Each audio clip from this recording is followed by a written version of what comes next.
Today we're going to be talking about African elephants, why they are important, what's happening to them, why this is happening, and what we can do.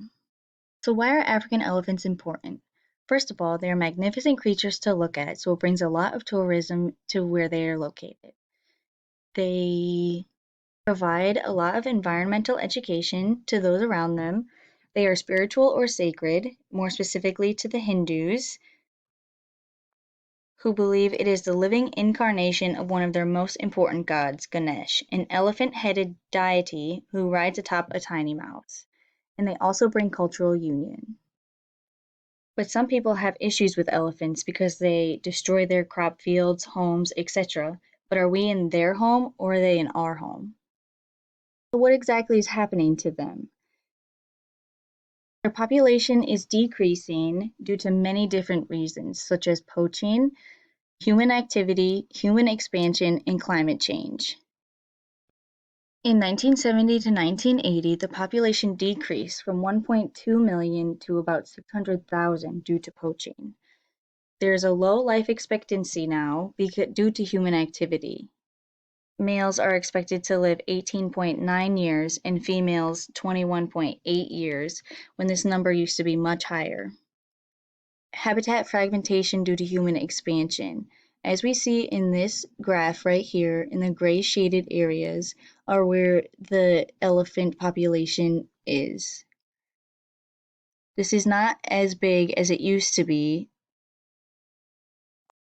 Also, as we see in this figure over here, this figure is the estimated population. In 1995, it started out at about 300,000 and then increased in about 2008 and is starting to decrease again in 2015.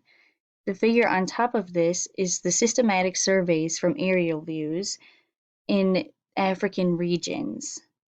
So the red is what they estimated the population to be, but the blue is what it actually was. So we see that habitat fragmentation due to human expansion has an impact on the population. There's also drought-induced mortality due to climate change, which we will talk about more later. Why is the population decreasing? First of all, there's a lot of money in the ivory trade. Elephants' tusks are made out of ivory, so people will kill them so that they can sell the tusks and make a lot of money. Climate change, as I mentioned before, human population growth, habitat loss, fragmentation, and the human-elephant conflict. The human-elephant conflict is when humans and elephants come into a conflict over things such as food and space to live. This poses a threat to not only property loss, but human safety. When it comes to the conflict between humans and animals, humans will win. There is not much that can be done for this conflict in the ways of conservation.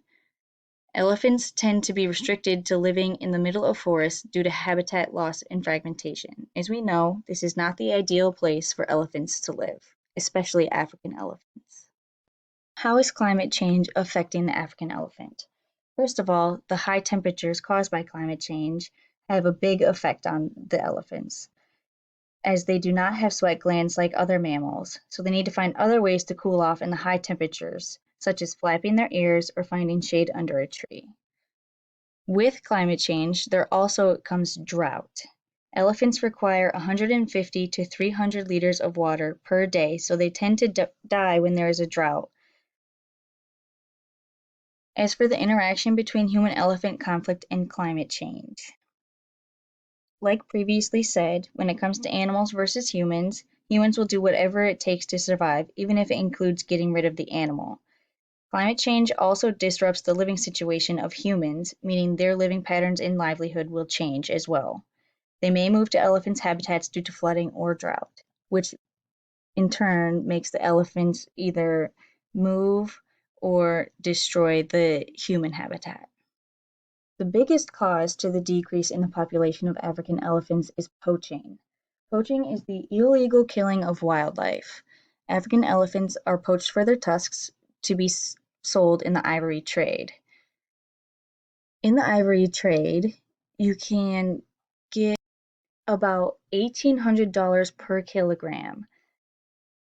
Each adult male tusk weighs between 50 and 79 kilograms, and an adult female's tusk weighs between 18 and 20 kilograms. So there is a lot of money in the ivory trade.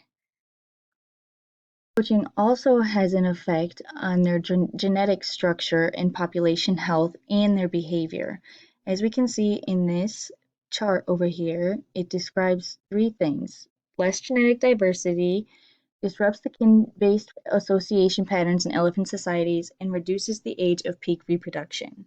Elephants form very firm and particular relationships with each other and their young, so when they are poached, it disrupts the relationship. Although they can make new ones, this is not always the case. It also reduces the age of peak reproduction, so males have to mate at such a younger age than they normally would. In this figure right here, this is the estimated illegal killing of elephants by poaching. As we can see, in 2002, 2003, all the way up until 2011, it wasn't really as high.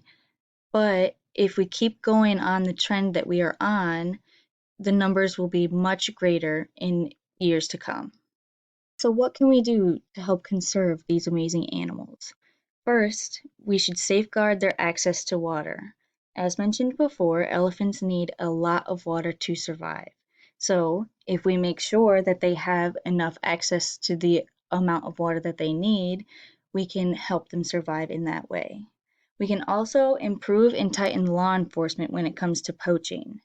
It takes up to 15 years for a female elephant to be mature and give birth. It takes a very long time for the population to get back to where it is sustainable again. Collaboration between the military, anti-poaching units, and law enforcement can help reduce poaching as much as possible. We can also make sure that we share land or have reserves for them. Having a reserve for the elephant may be beneficial, although they are big mammals that are hard to keep in a reserve. So we can try, but there's no guarantee that it will actually work and we can conserve them. We can also make sure that we share the land that we have. So humans mind their business, and hopefully the elephants will mind their business and are able to coexist in the same land that they need. And here are my sources.